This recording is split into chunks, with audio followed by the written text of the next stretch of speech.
The last reed we're going to look at is one of my reeds. And we're going to not be like inspecting my reed. We're going to just go through troubleshooting problems with this reed.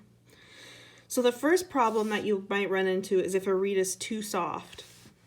How you can tell if the reed is too soft is if the E is sagging on the bassoon or the C sharp is sagging on the bassoon. Now to solve that, you can either clip the tip. I have a machine here to clip the tip, but you can also use a razor blade. This one right here. And you just take it, put it on a little chopping block, and cut it right up. Don't take off too much. You just want to take off a little tiny sliver from the tip, and that will make it so that the tip is harder and the length of the reed is shorter.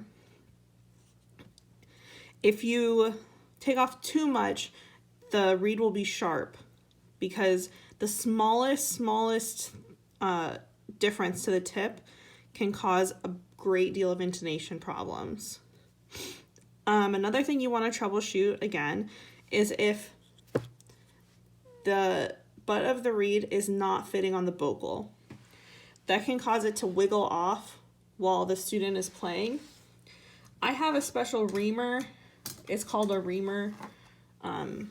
It looks like this, and you stick it in there, twist it around, stuff comes out. But you do not need that tool. So if you buy a pack of these files at Walmart, they will come with a circular one and a triangular one. The circular one, you can stick up the bottom of the reed and you just twist it around and it'll do the same exact thing. So I highly recommend getting a pack of files from like Ace Hardware, Walmart, Target, Home Depot. They will all have them. Another thing that you can adjust is if the reed is too soft and you don't want to clip it, you can use the pliers. We already went over this with the other reed. You can use the pliers to make the reed more open on the first wire, and that will harden the reed. But then if it's too open, then you can squish this wire. If it's too open and it's not soft, you can push down.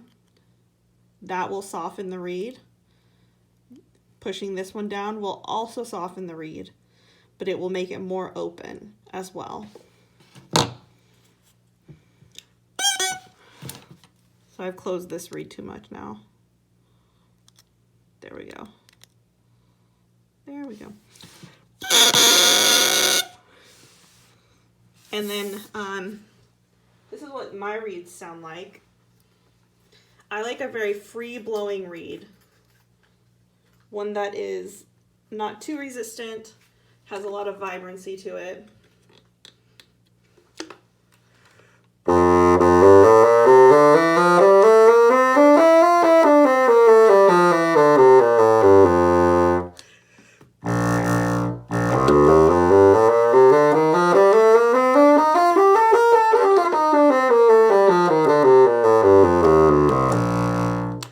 As you can hear, it's really easy for that low register to come out.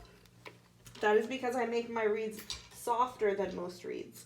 So if the reed's softer, especially on the back and in the channels, it's going to get more vibrancy to the reed, and it's going to be easier to play those low notes.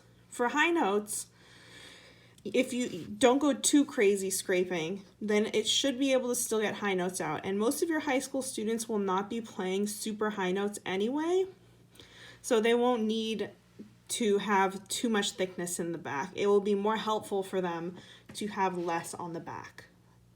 All right.